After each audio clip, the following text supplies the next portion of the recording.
And in Asia, shares were mainly higher in the first trading day of November, trading after a roller coaster October. The Greater China market saw gains, with the Shanghai Composite advancing 0.13% and the Shenzhen Composite up by 0.934%. Meanwhile, Hong Kong's Hang Seng Index traded 1.72% higher in afternoon auction. Japan's Nikkei 225, however, fell by 1.06% to close at 21,687.6, while the Topix shed 0.85%. In Australia, the benchmark ASX 200 shared much of its earlier gains, but still ended the trading day up by 0.18%. And the U.S. stock index futures pointed to a higher open as Wall Street continued to pay steep losses from last month, led by stronger than expected earnings from Dow Jones. Dow Jones Industrial Average futures rose 0.57%, while the S&P 500 and Nasdaq 100 futures also pointed to strong gains to start off the session. Let's get to the world of commodities now. Avocado is fast becoming one of the world's leading commodities. The global demand for avocado is growing owing to its nutritional benefits. Here in Nigeria, the commodity is mostly produced at a subsistence level, with a significant portion of local demand being met by smuggling from the West African region. Well, one of the research analysts at financial derivatives company, Fumi Adebowale, joins us now to discuss this. Thank you very much for joining us on the show, Fumi. Thank you for having me, Chinese. So tell me, what are the prospects for increased commercial production of this commodity here?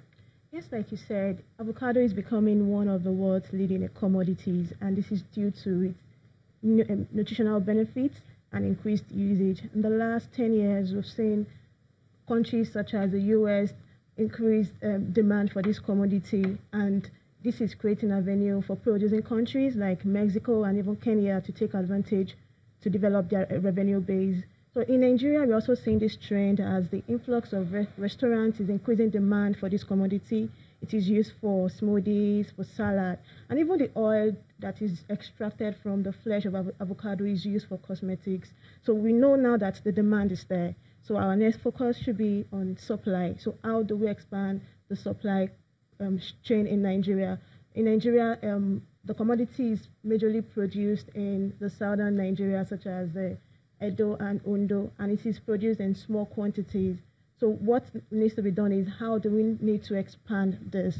But the good news is that this commodity is majorly grown in the tropical region in which Nigeria is. So that means virtually all Nigerian states can produce this commodity. So what the government needs to do is educate farmers, let them be sensitized on how to expand. There should be financial incentives to drive them to produce more. And we also need to have public partnership to also help to expand the export base of the Nigerian economy. Okay, Kenya is Africa's largest avocado producer, and we know that Kenya recently launched direct flights to the United States. Now, what are the implications of this for avocado market, and what lessons are there for Nigeria to learn?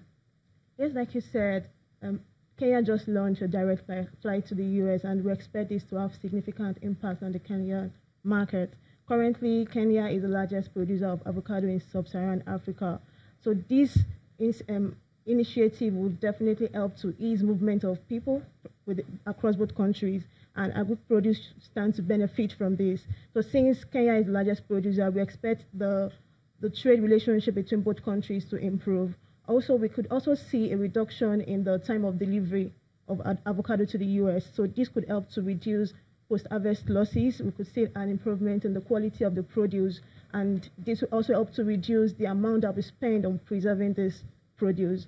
For the Nigerian economy, one thing that I've noticed about the Kenyan government is that they try to adopt strategies to continuously improve the quality of their produce, and this will help to improve customer satisfaction. So once customer satisfaction is met, we expect demand to rise, and the market share in the U.S. economy might increase.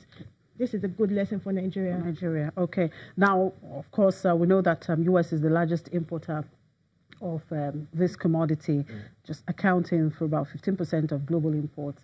Now, looking at the situation where the U.S. administration is increasing its protectionist trade policies, what is the outlook for this commodity? Yes, like you said, the US is the largest importer of avocado and Mexican is the largest producer. Currently, there is a trade friction between both countries. So, and there's this TPPA agreement, that's a Trans-Pacific Partnership Agreement, which is delayed. So, if the US failed to sign this agreement, there could be an implementation of tariff on Mexican produce, and avocado is not an exception. So, this could increase the import cost of this produce, and Kenya, being the largest producer in sub-Saharan Africa, can take advantage of this, and Nigeria also stands to take advantage since we have the climatic conditions for producing this. So if we increase our production, Nigeria also stands to benefit from this. All right. Thank you very much for your time. Fumi Adebowale is one of the research analysts with Financial Derivatives Company. Brazil's Petrobras plans to sell its 50% stake in a Nigerian oil and gas exploration venture to a consortium led by oil trader Vitol for $1.53 billion. This is the latest step in the oil company's debt reduction drive. Petrobras had targeted $21 billion in asset sales for 2017 and 2018, but only succeeded in unloading $9.5 billion worth by end of the first half.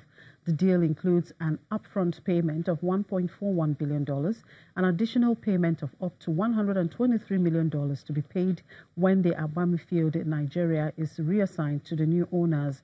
The size of the transaction makes it a material divestment for Petrobras, and the resulting drop in leverage could encourage stock and bond holders. Zimbabwe's gold miner Rio Zim has closed its 3 mines due to a shortage of dollars. This was revealed in a letter the company wrote to the central bank. Rio Zim is the Southern African nation's third biggest gold producer, and early this month threatened legal action to force the Reserve Bank to pay it more US dollars for part of its output. Tunisia's central bank has announced that its key interest rate stands unchanged at 6.75%. The bank had raised the rate by 100 basis points in June, the second hike in 3 months, to keep a lid on inflation. The country's central bank expects the rate will be at 7.8% this year and 4 to 7% next year. And when we come back, we look at the market back here in Nigeria, crossing over to the Nigerian Stock Exchange for today's trading activities update. To stay with us.